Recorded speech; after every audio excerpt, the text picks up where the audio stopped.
So I did a video not too long ago, and it was basically along the lines of why Superman would be actually a really good mentor for Spider-Man. But someone in the comment section, and I don't remember their name, so if you're watching this video, shout out to you for more or less giving me the idea. And he basically brought up, or he, she, or whoever, basically brought up that Spider-Man would actually be a great mentor for basically everyone else. And I was thinking about this. You're kind of right. A lot of the versions of Spider-Man that we talk about are the young versions of Spider-Man. The 17, 16-year-old, 18-year-old Spider-Man. And this is somebody who basically hasn't gone through anything just yet. Someone who really is struggling with a lot of different things, which is completely fine. And of course he would need a mentor, and he has had many mentors throughout his journey of being Spider-Man. But at the end of the day, Spider-Man building up this repertoire of villains, of crisis, of all of these different things, and the way he builds himself up as a hero would make him such a good mentor for others. Not just Miles Morales. We've seen him actually mentor quite a few different people, but mainly the one that everybody thinks about is Miles Morales. But there's so much more to his teaching, his mentorship, and why he'll be, and why he is, kind of perfect for being a superhero mentor. Because for starters, we can all start with this teaching of responsibility and this moral integrity. Not only is Spider-Man flat out a human, yes, a human being, he on top of that has some great figures in his life like his Aunt May and Uncle Ben. Now, Uncle Ben obviously drops the bombshell of with great power comes great responsibility. And this is an ideal and an idea that can be pushed on to basically every mentoree that Spider-Man talks to, references, works with, teaches, and so on. Spider-Man truly can pass this idea and this lesson on for a long time, because this is just deeply rooted in, frankly, his origin itself. Now, on top of that, he ensures that his mentorees, or his other, students, you could call them, but they're not really students, mentees, basically understand the weight of every action. Because Spider-Man really learns that everything he does truly has an action and opposite reaction. And he understands that there are limitations and there are basically consequences to every single action you do. It doesn't matter if it's as simple as stopping a villain, stringing him up on webs, and kind of leaving him there for the police. All of those things are going to have action or reaction, right? Or both, right? Everything is going to happen for a reason, and Spider-Man's going to be able to teach people and teach other superheroes the impact of their own actions, even when they're not thinking about it. Because, frankly, Spider-Man is thinking about other people's safety all the time. Literally all the time. He looks at everything as he needs to protect these people. He is the friendly neighborhood Spider-Man. He is basically a guardian angel swinging on webs through the city. That's what he is. He may not look at himself like a guardian angel, but he really is. When he's fighting people like the Green Goblin, like Venom, people that are massively powerful, maybe Dr. Octavius, and so on, these are people that could genuinely hurt other people. Genuinely hurt people that are just crossing the streets, people that are just going to work, people that are just living their normal lives. And these are the people that Spider-Man wants to protect. And he knows that with every fight that he has on those streets, he has to really be aware, and that's the key word for it, aware of his surroundings, so that he can protect as many, if not every single person at all times. Because frankly, that is what matters. Protecting those who cannot protect themselves. And that's where we go right back to the idea of with great power comes great responsibility. Now, on top of that, it frankly is no joke to think that Spider-Man has gone through massive adversity. We're talking a ton of loss, a ton of failures, immense challenges that frankly probably felt like it was over and done with for the character. Peter Parker probably felt like it was over for him, that he didn't want to do this anymore. And we have examples of this as well. Even in some animated, more family-friendly cartoons, we see him tempted to get rid of his powers, tempted to be done with it all. And that experience would help him be an even better mentor than you could possibly imagine. And on top of that, we're talking people that have died around him, people that have perished around him. He's gone over the edge and come back over that same edge over and over and over again. The personal kind of sacrifice and the personal struggles and that he has as Peter Parker, but also the superhero struggles and also superhero and or personal struggles with his life is something he'll also be able to share and experience. His experiences to inspire those around him will be able to basically allow them to persevere through every hardship that they're eventually going to take on. And I say eventually for a reason, because there is no avoiding these hardships. Spider-Man would make that very clear. Spider-Man would make it known that, look, I'm not here for you to prevent every hardship to ever come to you, right? I'm not here for you to basically avoid the mistakes that may lead to hardship. Because at the end of the day, life will always throw something back at you.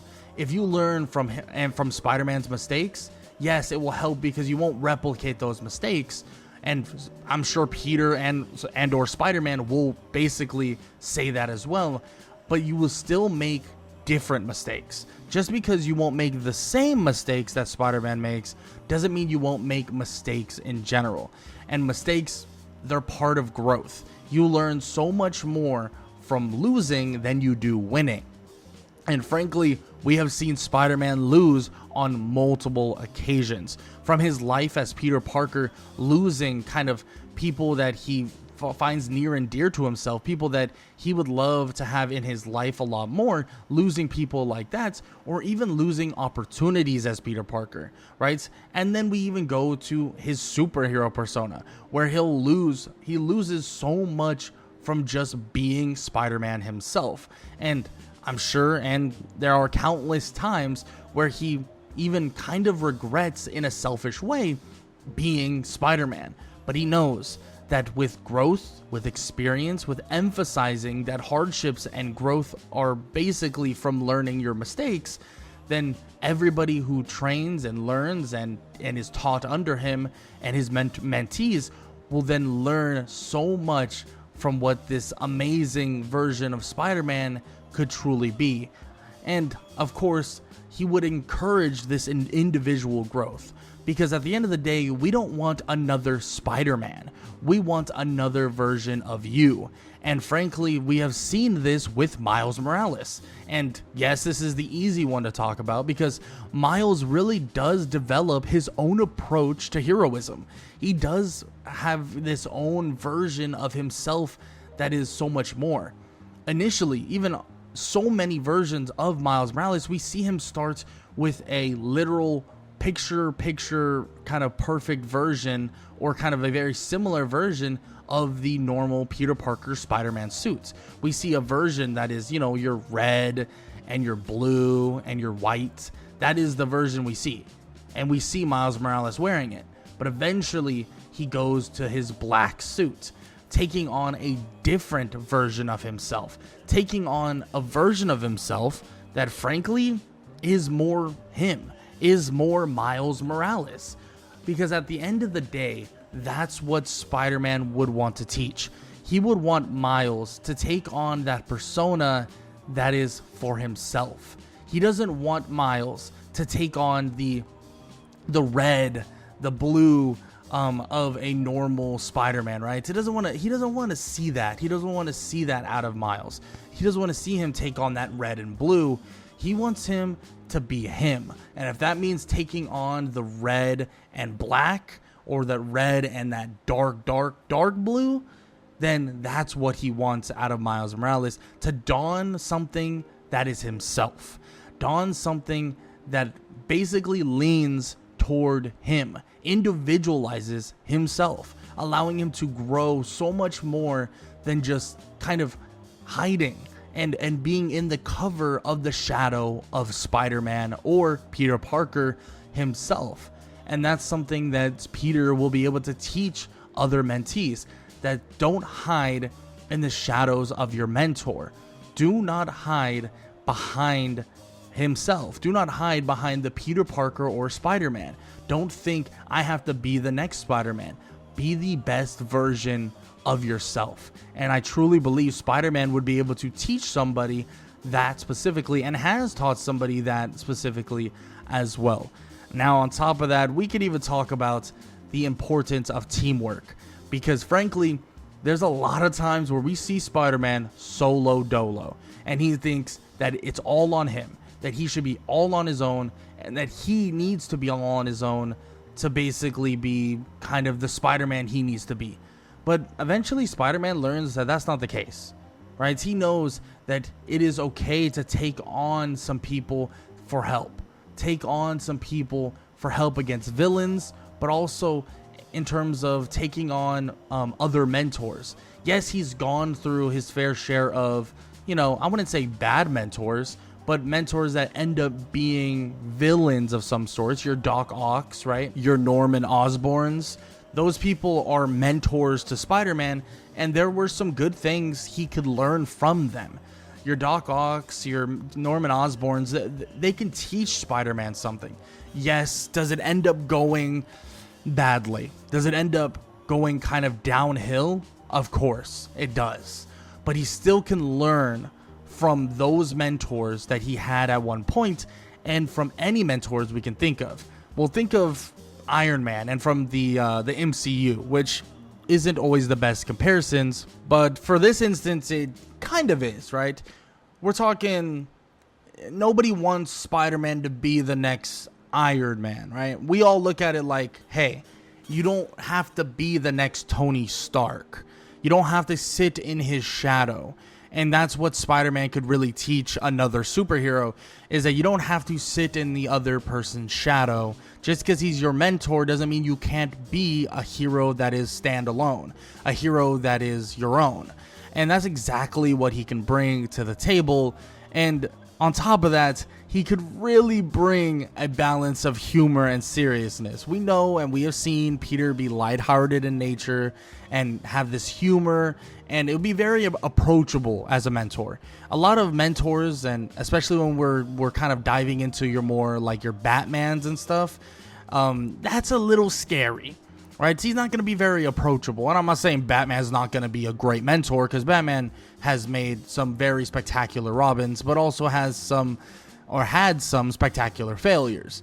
But we also know that Peter is lighthearted in nature, and he knows that he can be approachable as a mentor, and he can help them deal with the stress of balancing the time to be serious, but also the time to have humor and the seriousness of their responsibilities, and create it to be kind of a supportive and relatable environment to truly grow as a superhero. And that's what they're trying to do.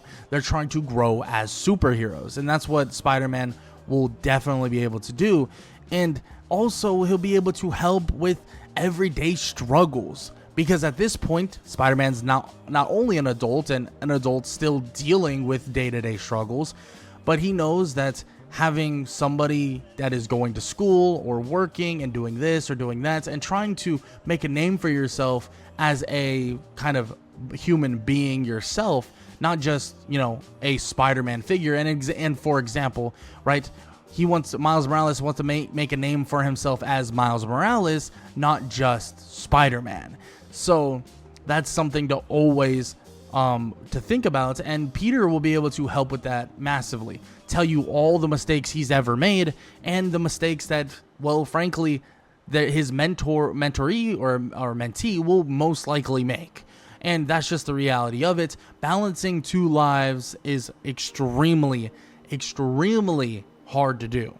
Extremely hard to do. And borderline impossible, but with the help of so many, eventually you'll be able to balance those lives. You'll be able to balance the day-to-day life of Peter Parker and or Spider-Man or Miles Morales and or Spider-Man and or any other mentee Spider-Man decides to take on in the world of Marvel, or maybe I'll do a video on a DC character later on, but that's kind of the idea behind it. And to really cap this off, and something that I'm sure a lot of you probably are thinking about, is the balance of kind of having control over your abilities, having confidence in not only your own abilities, like your actual abilities from your venom blast or your invisibility and or your fighting techniques. No, not just that, not just those abilities, not just confidence in those abilities, but confidence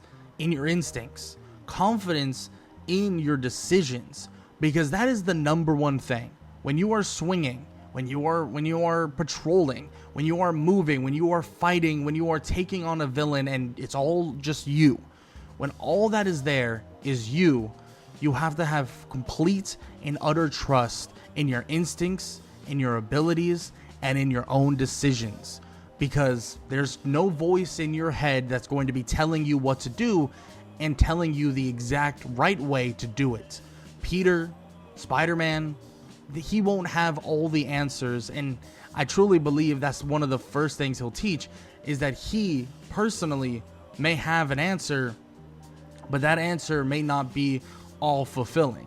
That answer may not be all perfect, and that's completely fine, because when you're in the heat of battle, when you're patrolling and you're swinging through the cities, when you're patrolling and you're fighting villain after villain, your instincts, your decisions, and every single capability that you have within yourself is truly your own decision.